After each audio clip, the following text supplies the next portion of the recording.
We go beyond the journal articles and into the laboratory and the field as scientists share their discoveries in a way everyone can understand.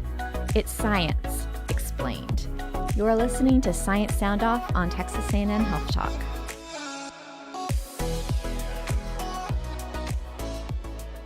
Welcome to Science Sound Off. I'm Christina Sumners. And I'm Tim Schnettler. With us today, we have Dr. Mark Benden, Director of the Ergonomics Center at Texas A&M and a Department Head at the Texas A&M School of Public Health. Welcome to the podcast, Dr. Benden. Well, thank you. It's great to be here. So let's just talk a little bit about your research. But to start off with, what is ergonomics? Ergonomics is the study of how people work. And what we really are concerned about nowadays is kind of making our environment, our tools, our equipment, it could be office space because that's about 2/3 of our workforce now, but making all those things fit people instead of having people struggle and a lot of times develop problems and aches and pains and diseases to fit things. And so we'd rather make it where it's custom and adjustable and can adapt to the person and work with them in any of their unique sizes or shapes or peculiarities. We all have those. So ergonomics is really concerned about that and making sure that people can work for as long as they want, and we are all working longer now. That's an economic reality. It's also part of the fact that we're living longer, which is a good thing. So we need to be able to make people comfortable. We need to make them productive and safe. Interesting. And I know that one of the ways your research is working to do that is to help people have different options to sit or stand when they're working. Correct. We struggle with sedentary behavior nowadays. It's really common that particularly our technology workers, I think all of us sitting here today, unfortunately, would be subject to that. We tend to spend a lot of hours now in front of a screen of some kind, and we tend to do that at a very low level of physical activity. And so figuring out how to get us up and get us ambulating and moving, we were designed and built to move. It's how we heal ourselves. We become stronger that way. When we sit around too much, we become weaker. And it's a real challenge for our modern society to get us moving more. And you mentioned workers, but I know y'all have taken this to a different level, and you've started with the younger generation. And as a kid who grew up obese, tell me a little bit about things you guys have found out or things you can do to help youth nowadays. Yeah, it's very critical, and I know it sounds terrible as if we're kind of giving up on the adults. We're not giving up on the adults, but we recognize that the reality is we have to start younger. The habits that most of us have as adults, we formed when we were young. And when you look at young children below school age, they are extremely active. I have locally here a 3-year-old and 1-year-old grandson, and if I were to try and keep up with them for probably about 30 minutes, it would be the world's greatest CrossFit workout ever. I probably wouldn't make it. But the thing is, we're so physically active when we're young and out of school, and once we get in school, we're told by teachers and of course our environment to kind of sit down, sit still, be quiet, don't move. And it's mainly to facilitate the learning process as we understand it should be today, but it's also to help the teacher just with discipline and order in the classroom. So what we're finding now is that children don't naturally do that. We have to kind of force that upon them, and they would prefer to move. They'd prefer to be active. And so if we give them the option and we give them an environment where they can still learn productively and effectively, but they can ambulate, they can move, they can change positions throughout the day, it's actually better for them. And it will set them up as adults so that, unlike all of us, they'll have the ability still when they're our age to move and ambulate more. And a lot of that is done by use of a standing desk. Tell us a little bit about that. We have been using standing desks. That's a really great proxy because it creates an environment much like a bar. Now, we're not advocating bars for children, but it really is a great proxy because when we go into that environment that's designed for standing, we're automatically on our feet. If we become fatigued, we can take a break from standing and walking and ambulating, and we can, have a seat somewhere on a bar stool or something like that. If you think about your kitchen at home, whenever you have guests over, you end up gravitating towards that environment. And when you're in that environment in the kitchen for a social gathering of family and friends, you're almost always standing. And at some point when you move to another room in the home, like for instance the living room, you end up sitting. And it's because those two rooms are designed differently. One is designed for work and standing, and one is designed for sitting. And so we can still design spaces for working, even in our office environments and our schools, where we're upright and where we're moving and we're ambulating. One of the studies we did at a local high school, at the holiday break, we took the traditional seated desks out and we put in standing desks. And when we did that, we came back in the spring and we measured with wearable monitors how much time kids were spending sitting and standing. And I was glad to see that they were sitting less. Of course, you would hope for that because you just put in a standing environment. But they had stools and they could sit as much as they want. In fact, they could sit on the stools all day if they chose. But what we found was not only was the standing time significantly more, so they were up on their feet more, but they took about 2,500 steps more per day. Now, over the course of a week, that's about 5 miles of extra ambulation that those students were getting. We would hope that students that age, the high school age, that an extra 5 miles isn't very much. It really shouldn't be. They should all be getting in more than 10 to really even 15,000 steps a day at that age. What we found was that some of them, that was double the number of steps they were taking. Wow. So it was a really significant physical activity intervention for something that doesn't cost very much money and is really easy to do, even at the break between semesters, and something that doesn't disrupt class. In fact, it was helping teachers manage the classroom. So, yeah, I think it's a great proxy. It's one of many ways we can intervene in the classroom or the office, but it's a very helpful one. Well, not only that, though, they probably didn't even realize that they were walking this or taking these extra 5 miles in steps, right? Because it's not something that they're consciously doing. Correct. Just like if you went to a dinner party this evening and you spent time, at your friend's kitchen and you hung out, you probably wouldn't realize that you had been on your feet and had ambulated more. You would have just been at a social setting, a social gathering. And so we don't really detect that when it's in small doses and small bursts. And that's really, if you look back historically, what we've lost as a people is we've lost this small kind of puttering. If you have some older family members, you might notice the putterers, and they're older, right? They're in their 80s and 90s because they were putterers. I have a 98-year-old grandmother on my wife's side, and she's 98, and yet when you ask her about all those organized sports she participated in, that would be zero. How about all the gym workouts she attended? Never was a member, right? What about just exercise? How many treadmills and bicycles and abdomicizers did you have when you were, our age, right? And the answer would be none. But she's always been a putterer. She's always been physically active. She's constantly in motion, and for 98 years she's been constantly in motion. I don't think most of us will be able to say that. Hopefully we'll make it to 98, right? Yeah. Maybe Exactly. I don't know. We'll see. Yeah.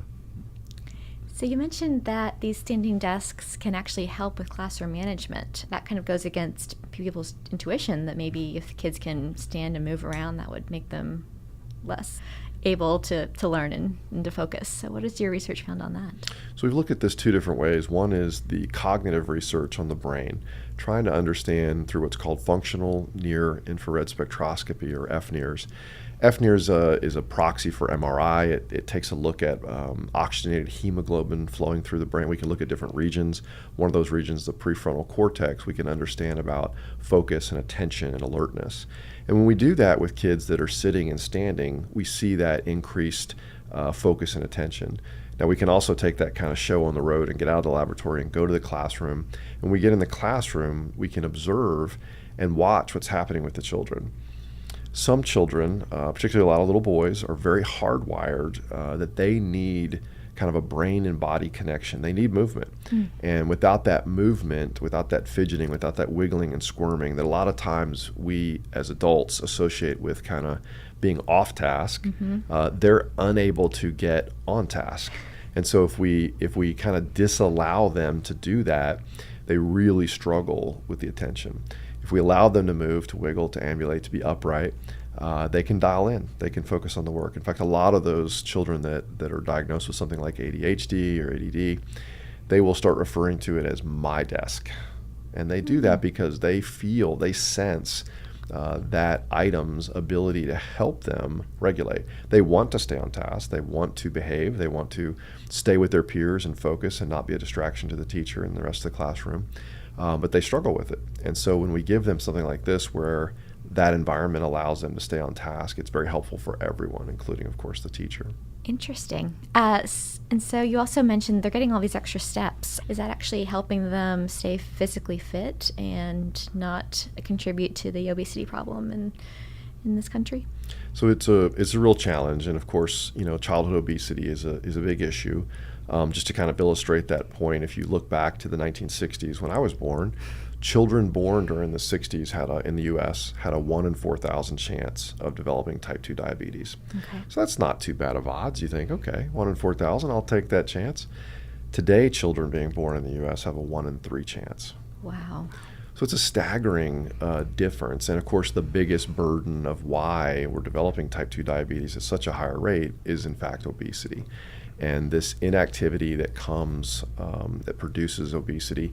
We do struggle as scientists. There's a lot of causation versus correlation discussions, even amongst our peers. And, did you become obese because you got this disease? Did you get type 2 diabetes, for instance, because you became obese? There's a lot of debate and discussion, but what we can't debate or discuss for any longer, we have to start taking action, is kind of the outcomes and the consequences. And they're very real and they're happening all around us. And so how do you affect BMI for children, for instance? BMI has kind of gotten a bad rap. No one likes to talk about it on an individual level, and I kind of agree with that. I don't really want to know my BMI or hear your BMI, and no one wants to talk about their own BMI. And one of the reasons for that is it's not necessarily the greatest indicator of health.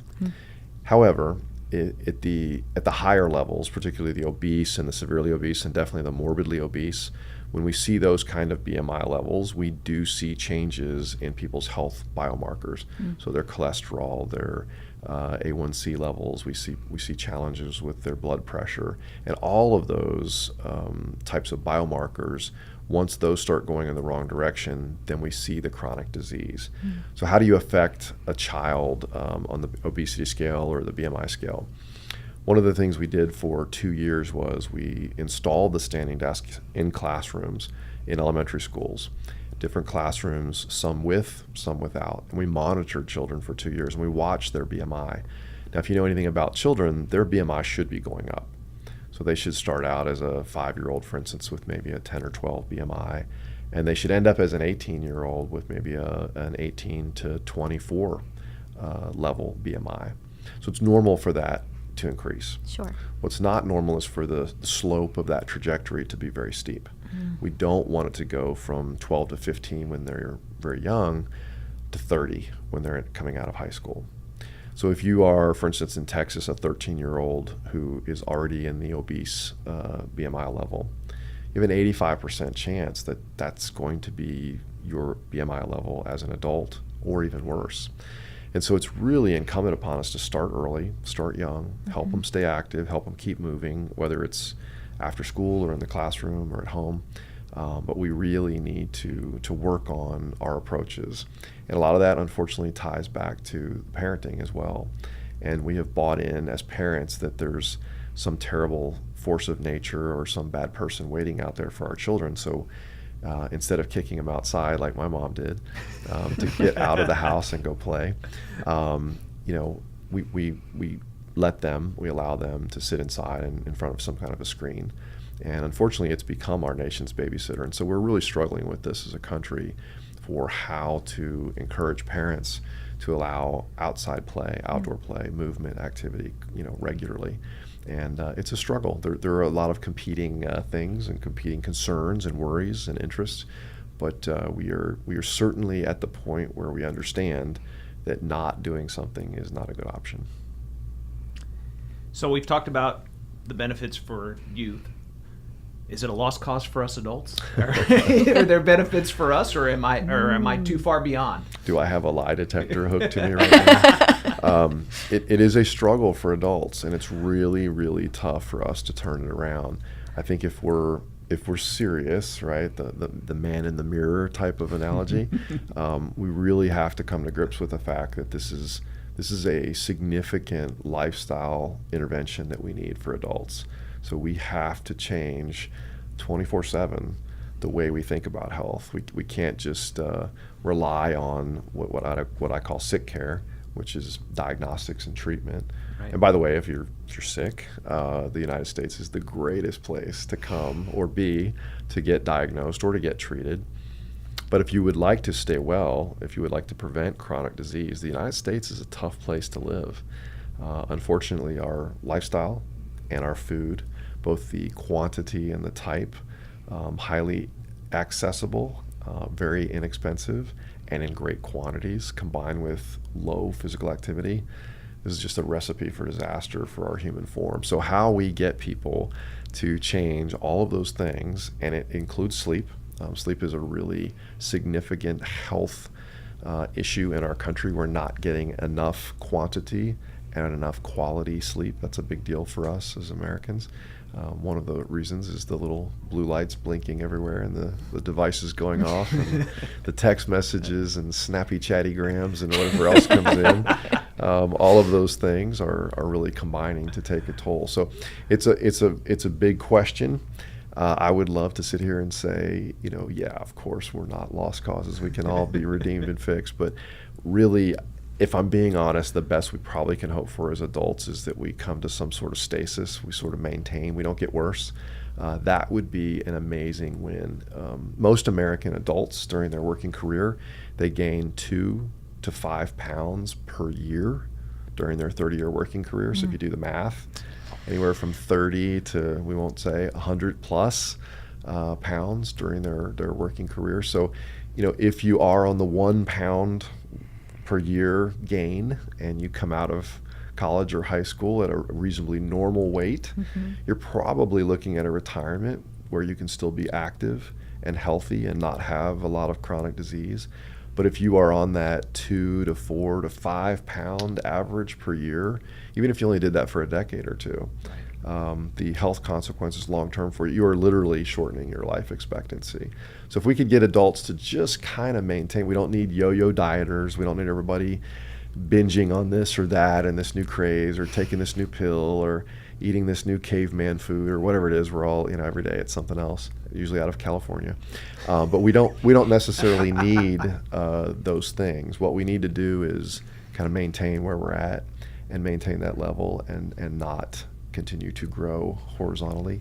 That would be really big for the adults if we could do that. So yeah. And it's not just about spending an hour in the gym. It's about throughout the day keeping these things in mind. Right. And we're finding now we even have a term for it. We have the phenomena of the exercising couch potato. And so the exercising couch potato is basically the person who hits the gym 3 to 4 days a week like they're supposed to according to the government recommendations, and they get in their 30 minutes of cardiovascular on the treadmill or swimming or whatever they're doing, bicycling. The spin classes are popular. And then they come home and they lay on the couch and watch TV, binge Netflix on the weekends, and then they sit at work, on their bum for the entire 40 to 60 hours of work. And we really find that those folks are not showing the benefits that we would hope.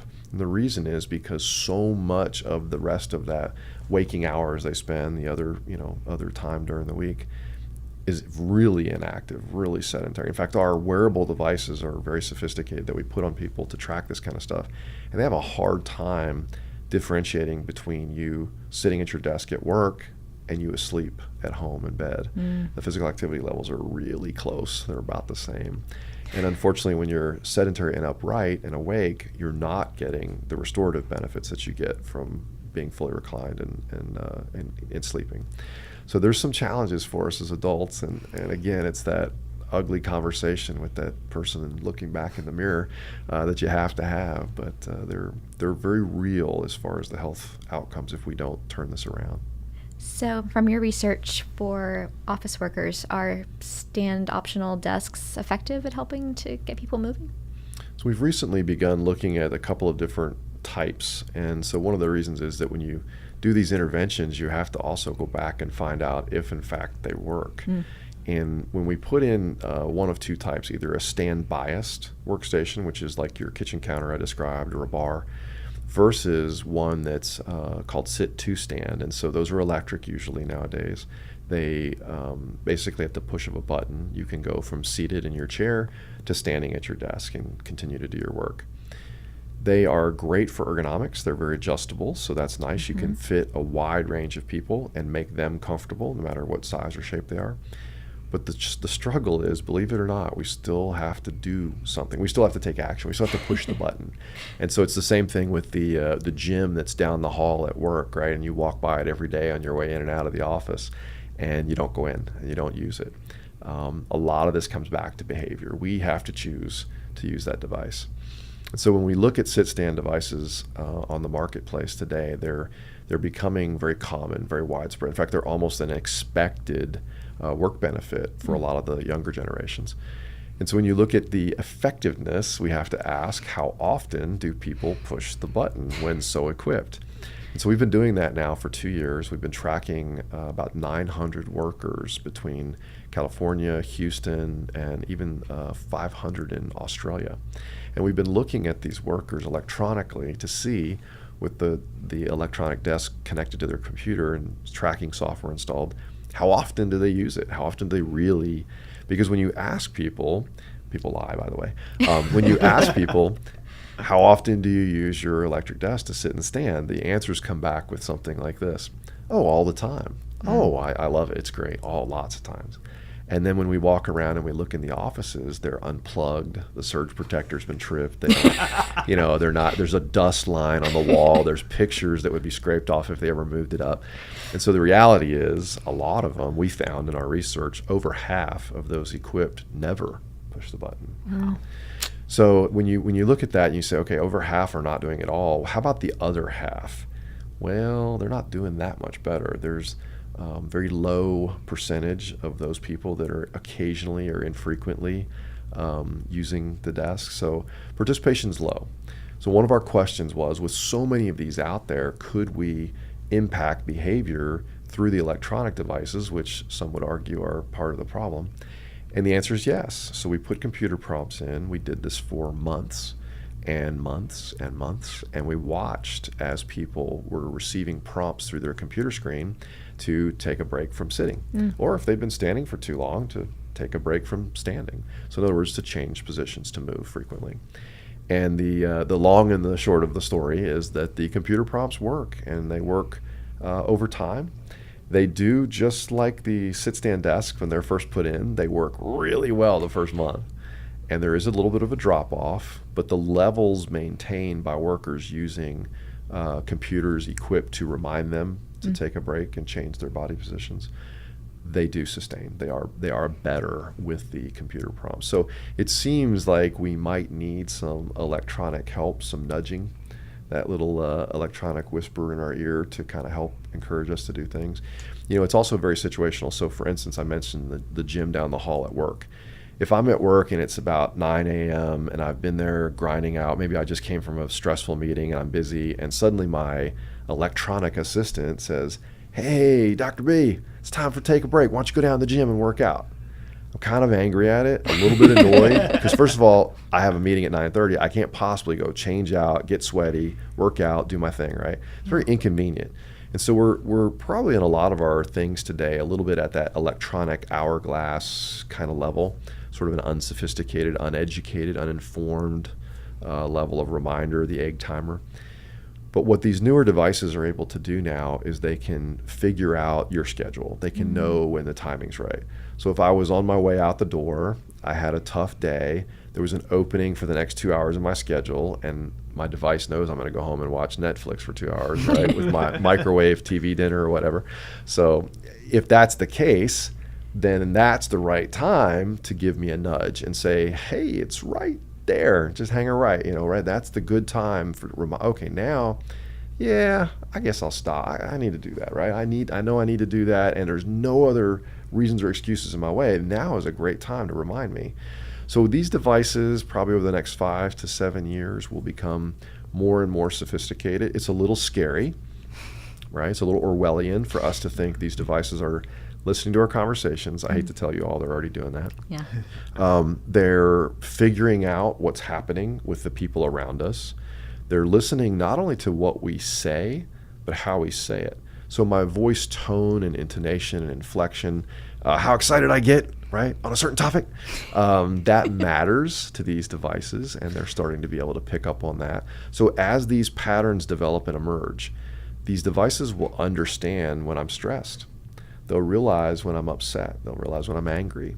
They'll be able to do this through a number of different types of interfaces, whether it's eye tracking, emotional recognition of facial features, temperature. We can use temperature. We can watch the upper lip, for instance, cools. You sweat. Your upper lip perspires when you get nervous, when you get up in front of a group or give a speech or do a radio interview. So is my lip? But a camera, an infrared camera, can pick up on that blue cooling of your upper lip. It should normally be red under the camera if you're just in a normal state. And all of a sudden your device now knows you're stressed. Well, again, that might be a good time for the device to not bug you or bother you, right? It could be for some people that is exactly the moment where they need an intervention, right before they have a meltdown. And so there's lots of different ways that these devices 24/7, I know it's creepy, but even while we sleep, will monitor us and keep track of us. And as they do that, the very things, because we call this bigger area of research technology-induced inactivity, right? The technology has allowed us and even encouraged us to become very inactive, to the point where people like Pixar with the humans in WALL-E, right? They're worried we might all end up looking like the humans in WALL-E. Mm-hmm. Well, if we continue down this path, we probably would. But I think what's going to happen is the devices themselves that have probably triggered a lot of this will, in fact, become a big help for us to turn it around. So it's not all bad. But again, you can give people all these capabilities, but it still goes back to making that change, correct? It does, and it's a behavioral challenge for us, and we have been in this conundrum for many years, whether it was to do with getting people to stop smoking or any other type of abusive behavior, whatever it happened to be, any lifestyle disease, which is kind of, again, the larger classification of these types of things. We've really struggled with this. It's interesting historically too. If you go back 100 years and you take a stroll down the avenue in a busy city and you notice a very portly gentleman coming down the other side, you could easily stereotype that gentleman as having wealth. Mm-hmm. And the reason was 100 years ago, if you had the ability to become that overweight, you had money, right. You had access to food, right. You had people, right? You had help. People did stuff for you. You didn't do all the physical labors of that right. day, of that age, right? You weren't the one doing those things. You were relaxing. You were living a life of leisure. So with good food and ample supply and people doing your stuff, you were able to become overweight. Well, today we're struggling because our society has flipped that. You're more likely with low socioeconomic status to become overweight or obese. Mm. And one of the reasons is that none of us anymore, right, not just the wealthy, none of us need to do a lot of physical things for our acts of daily living. Right. But people who are well educated understand that they've got to eat right, so they have access to that, first of all, because that costs money to eat right, to eat well, and they have to move, they have to be exercised, they have to do those things. And they're able to spend money to play physically, right? And so we've really turned that around, and it's a big challenge facing our society. We risk leaving a group of low socioeconomic Americans behind on this health trampoline that we're bouncing on right now if we don't figure out how to address this as a society. So lots of big questions. Well, thank you so much for being with us today. This has been fascinating. It's my pleasure. And thank you so much for joining us on Science Sound Off, and we will see you next time. Thank you for joining us on Texas A&M Health Talk, a production of the Texas A&M University Health Science Center. Visit us on the web at vitalrecord.tamhsc.edu, where you'll find answers to all of your health questions. Until next time, stay healthy.